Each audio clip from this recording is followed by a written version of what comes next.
What is up everyone, in today's video I will show you how to set up Brother HL3142CW printer or download and install drivers.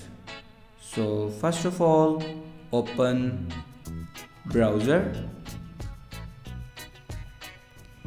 and then search here printer.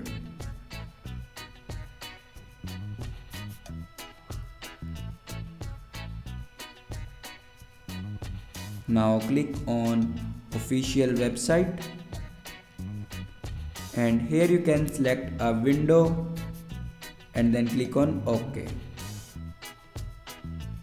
Now click on printer driver and here you can download your printer driver.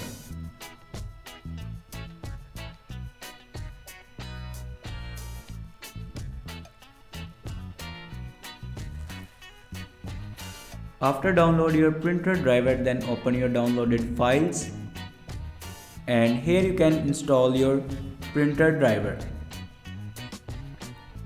Now here you can see it will be installed.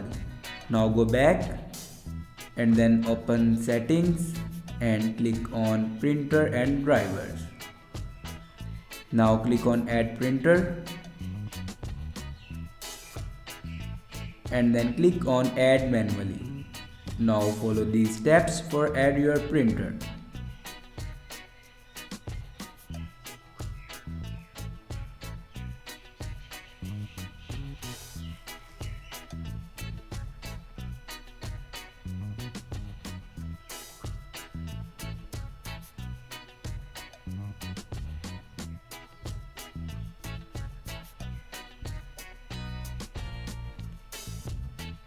Now here you can see my printer will be added. Thanks for watching this video.